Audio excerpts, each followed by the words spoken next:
Salut! Bienvenue dans la mini-récup sur les fluides. Donc, on est rendu maintenant à la partie 2. On va s'intéresser à la pression dans un fluide incompressible. On va regarder le fonctionnement d'un vérin hydraulique. Et finalement, on va regarder la circulation du sang dans le cœur. Je commence avec une question pour toi. Donc, parmi les substances suivantes, laquelle n'est pas un fluide incompressible? A. L'air. B. L'eau. C. Le sang. Ou D. L'huile. La bonne réponse est l'air. En effet, l'air, c'était la seule substance parmi les choix qui n'était pas un fluide incompressible. Donc, l'eau, le sang et l'huile, c'était des fluides incompressibles. Une de leurs particularités, c'est que leurs particules sont rapprochées les unes des autres et que c'est très difficile de les rapprocher davantage. C'est ce qu'on a dans l'image juste à côté de moi, donc un fluide incompressible à l'intérieur d'un contenant. Et je viens ajouter un piston sur le dessus. En fait, un fluide incompressible dans son contenant, les particules vont entrer en collision avec les parois du contenant, un peu de la même façon que les particules de gaz dans la première partie de la mini-récup. Et ces collisions-là font office de force et le contenant, les parois du contenant, c'est la surface. Donc, on a quand même une pression dans les fluides incompressibles. Lorsqu'on vient appuyer sur le piston, il n'y aura pas de diminution de volume parce que les fluides incompressibles ne sont pas capables de réduire leur volume ou vraiment pas beaucoup, tellement peu qu'on ne le remarquera même pas que ça va avoir diminué de volume. Par contre, ce qui se passe en appuyant sur le piston, c'est qu'on vient quand même augmenter les collisions des particules de fluide avec le contenant. Fait que même si on n'a pas modifié le volume, on est quand même capable d'augmenter la pression du fluide dans le contenant. Puis ça, c'est une propriété qui est super importante. Donc, en appliquant une force sur un fluide incompressible, son volume ne change pas parce qu'il est incompressible, mais sa pression augmente. Cette propriété-là, elle est vraiment utile, notamment comme dans des systèmes technologiques comme les vérins hydrauliques. Donc, un vérin hydraulique, c'est un système technologique qui sert principalement à soulever des charges très lourdes. On en a une représentation un peu simplifiée ici pour bien comprendre. Donc, on a deux pistons qui sont reliés par un fluide incompressible qui est représenté en jaune. Donc, le fluide incompressible, ça pourrait être de l'huile, ça pourrait être de l'eau. L'important, c'est que ce soit un liquide parce qu'on veut qu'il soit incompressible. Donc, en ce moment, mon vérin hydraulique il est en équilibre. J'applique pas de force sur aucun des deux pistons, donc le fluide n'est pas en déplacement, il bouge pas.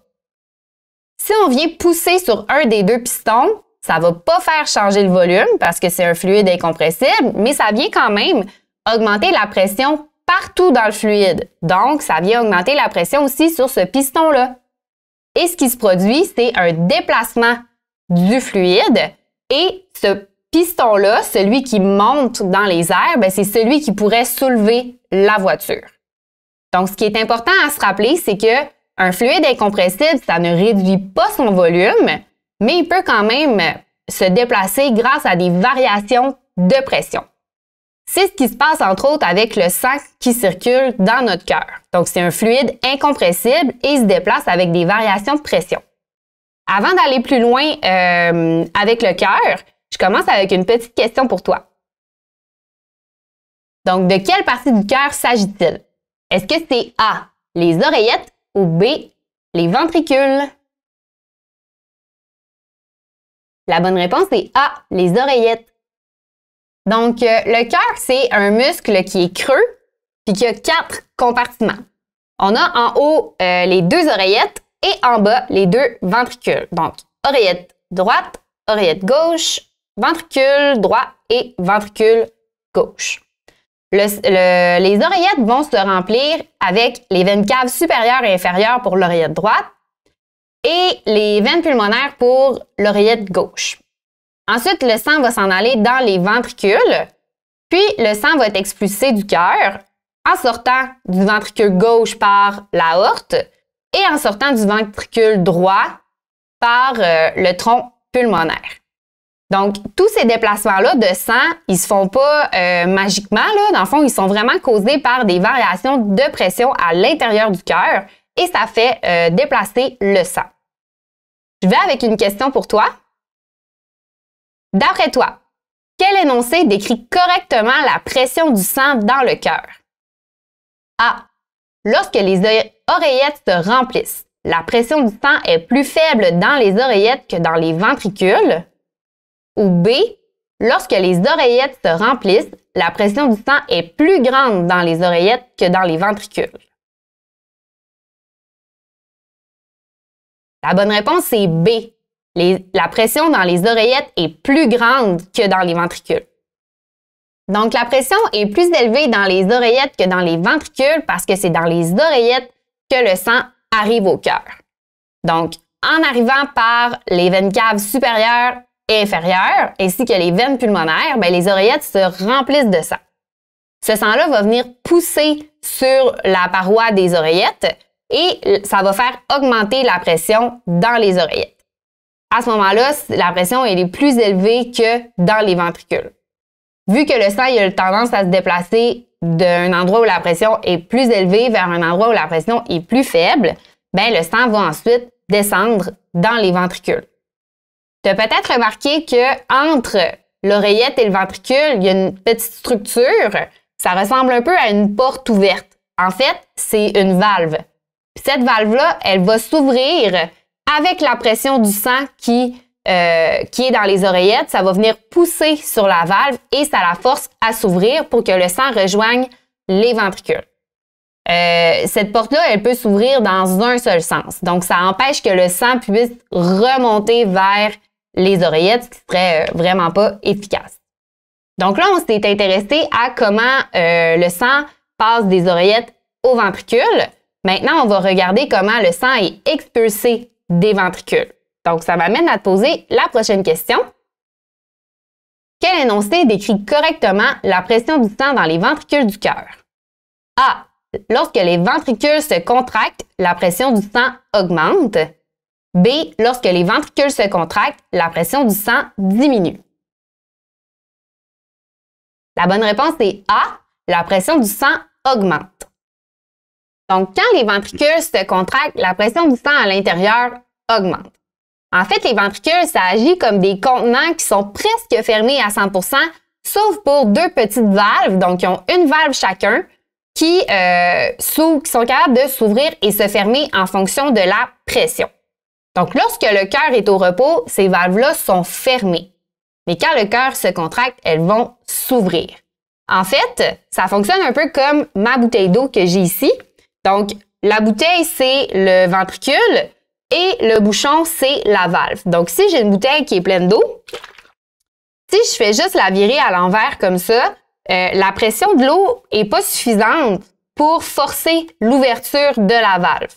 Donc, même si mon ventricule est plein, si mon ventricule reste au repos, le sang ne pourra pas sortir. Il faut vraiment qu'il y ait une contraction pour que la pression devienne suffisante et que ça force l'ouverture des valves. Et là, mon eau peut sortir ou dans le cas de mes ventricules, le sang peut sortir. Donc, c'est ce qui se produit. On a le sang arrive dans les ventricules après avoir été dans les oreillettes. Ensuite, les ventricules se contractent, la pression devient assez élevée pour forcer l'ouverture des valves et le sang peut sortir du cœur par le tronc pulmonaire et l'aorte. En bref, le sang arrive dans les oreillettes et ça fait augmenter la pression. Donc, le sang se rend ensuite dans les ventricules. Lorsque les ventricules sont pleins, la pression n'est pas assez forte pour faire ouvrir les valves, la valve de l'aorte et la valve du tronc pulmonaire. Donc, les ventricules doivent se contracter. Quand ils se contractent, là, la pression devient suffisamment forte et les valves peuvent s'ouvrir et le sang est expulsé du cœur. Puis ensuite, ça recommence. Et ça fait des mouvements comme ça qui permettent au sang d'arriver dans les oreillettes puis dans les ventricules et au sang d'être expulsé des ventricules. On remarque que quand le sang passe des oreillettes aux ventricules, la valve qui est ici, elle est ouverte parce qu'on veut que le sang se rende dans les ventricules. Mais quand les ventricules se contractent, la valve qui est ici, elle devient fermée. En fait, c'est pour empêcher que le sang retourne dans les oreillettes. On se rappelle que les valves peuvent s'ouvrir seulement dans un seul sens. C'est ce qui met fin à la deuxième partie de la mini-récup. Donc, faisons un petit récapitulatif ensemble. Donc, premièrement, quand on applique une force sur un fluide incompressible, son volume ne change pas, mais la pression augmente. Ensuite, on a vu que le sang était un fluide incompressible. Et finalement, on a vu que le sang se déplace grâce à des variations de pression et aussi avec des valves qui empêchent le sang de revenir en arrière. Donc, j'espère que la mini-récup t'a aidé à mieux comprendre le comportement des fluides et comment les fluides peuvent circuler dans le corps humain. Je te souhaite une bonne journée et un bon succès.